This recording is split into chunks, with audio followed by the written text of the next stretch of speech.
Movie की कहानी इस तरह आगे बढ़ती है कि मेलिफिसेंट जो कि अरोरा से प्यार करने लग जाती है।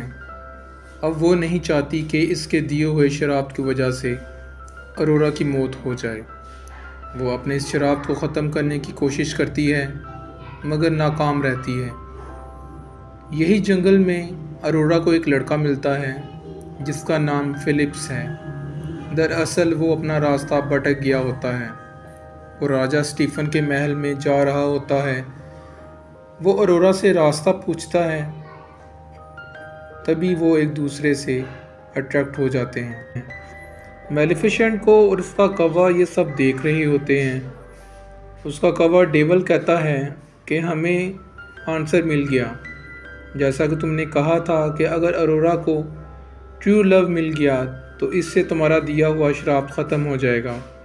मेलिफिसेंट कहती है कि मैंने इसलिए बात कही थी कि ऐसी कोई भी चीज़ नहीं होती।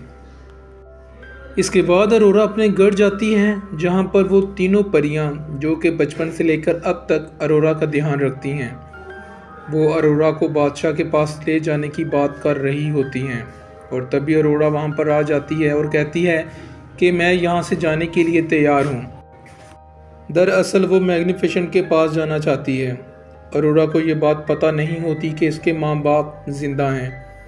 इन्होंने इसे ये बात बताई थी कि इसके माँ बाप मर चुके हैं, लेकिन इनमें से एक परी कहती है कि हम तुम्हें तुम्हारे माँ बाप के पास महल में वापस ले जाएंगे। इस बात को सुनकर अरोरा हैरान हो जाती है और उसके बाद अरोरा का सारा सच बताना पड़ता है। अरोरा समझ जाती है कि ये जिस टीवल फेरी की बात कर रही हैं इसका नाम मेलिफिसेंट है और वो कोई और नहीं, वही है जिसको वो अपनी गॉड मदर समझती है। अब वो मेलिफिसेंट के पास जाती है और मेलिफिसेंट एक्सेप्ट करती है कि ये सब कुछ हुआ था। वो भागकर वहाँ से अपने माँ बाप के पास महल में चली जाती है। वो अपने बाप को देखकर बहुत खुश होती है और इस बात से नाराज़ होती है कि इन्होंने इन तीनों परियों के हवाले से क्यों कर दिया और इनको क्यों कहा कि इसके जन्मदिन के एक दिन के बाद महल में लेकर आए। इस पर इसका बाप इसको सारी बात बता देता है कि एक परी मेलिफिसेंट की शराब की वजह से मुझे ये फ़ैसला करना पड़ा। वो अरोरा को कमरे में बंद करने का हुक्म देता है ताकि इसके पास कोई ना जा सके, लेकिन वो नहीं जानता कि इस तरह से मेलिफिसेंट के दिए हुए शराब को ख़त्म नहीं किया जा सकता। अरोरा अपने कमरे में होते हुए उस जगह पर चली जाती है जहाँ पर आज से 16 साल पहले इसके बाप स्टीफन ने एक मैजिकल कील छुपा कर रखा दी होती है जिसको छूकर अरोरा की मौत हो सकती थी। अरोरा जादुई कील को खुद ही छू लेती है और गहरी नींद में चली जाती है। वहीं दूसरी तरफ मेलिफिसेंट उस लड़के को अपने जादू से उस महल में ले जाती है क्योंकि वो जानती है कि इस लड़के फिलिप्स के दिल में अरोरा के लिए कहीं ना कहीं मोहब्बत है और अरोरा भी इस लड़के को प्यार करती है। दूसरी तरफ महल में दिखाया जाता है कि राजा स्टीफन पूरी तरह से परेशान हो चुका होता है क्योंकि शराब पूरा हो चुका होता है।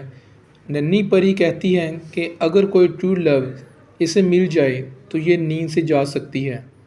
अब मेलिफिसेंट इस लड़के को लेकर इस कमरे में आती है जहाँ पर अरोरा होती है और वो इसे अरोरा को किस करने का कहती है। फिलिप्स उसे किस करता है मगर अरोरा नींद से नहीं जागती। मेलिफिसेंट को इसका बहुत अफसोस होता है और वो इसको किस करके जाने लगती है। तभी अरोरा नींद से उठ जाती है क्योंकि इन दोनों में ट्रू लव होता है जो कि अपनी गॉड मदर से करती है। ये देखकर मेलिफिसेंट बहुत खुश होती है। अब अरोरा उसे जंगल में मेलिफिसेंट के साथ जाना चाहती है।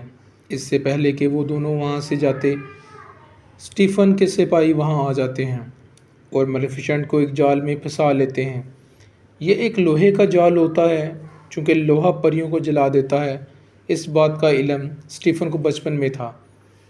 इससे मेलिफिसेंट जलने लगती है और अपने जादू का इस्तेमाल भी नहीं कर पाती। तभी वो अपने कौवे को एक ड्रैगन में तब्दील कर देती है और वो ड्रैगन बहुत से लोगों को जला देता है और मेलिफिसेंट को आज़ाद करवा देता है। वहीं दूसरी तरफ अरोरा को मेलिफिसेंट के कैद किए हुए पर मिलते हैं। इन परों को वो आज़ाद करवा देती है। वो पर एक बार फिर से आकर मेलिफिसेंट के साथ जुड़ जाते हैं और अब मेलिफिसेंट फिर से पहले की तरह उड़ सकती है। वो स्टीफन को उड़ाकर महल के टॉप पर ले जाती है। वो चाहे तो स्टीफन को मार सकती है, लेकिन वो इसे नहीं मारती। वो वहाँ से जाने लगती है तो स्टीफन उस पर हमला करता है और ये दोनों महल की छत से नीचे गिरने लगते हैं। स्टीफन ने मेलिफिसेंट को जकड़ा होता है, इसलिए वे उड़ नहीं पाती, लेकिन इससे पहले कि वो ज़मीन पर गिरती, मेलिफिसेंट अपने पर खोल लेती है और हवा में उड़ने लगती है और स्टीफन ज़मीन पर गिरकर मर जाता है। और इस तरह से बुराई का अंत होता है और अच्छाई की जीत हो जाती है। अगली सुबह दिखाया जाता है कि मेलिफिसेंट इस जंगल की दीवारों को पूरी तरह से हटा देती है। साथ ही साथ वो मोफ जंगल पहले की तरह कर देती है, जिसमें तरह तरह के फूल खिले थे। अब यहाँ खुशियाँ होती हैं और साथ ही साथ वो अरोरा को इस जगह की क्वीन भी बना देती है और इस तरह से दो राजे एक हो जाते हैं। इसी के साथ मूवी ख़त्म होती है। मूवी अच्छी लगी हो तो लाइक कीजिए और चैनल को सब्सक्राइब कीजिए। एंड लास्ट में thank you for watching our channel.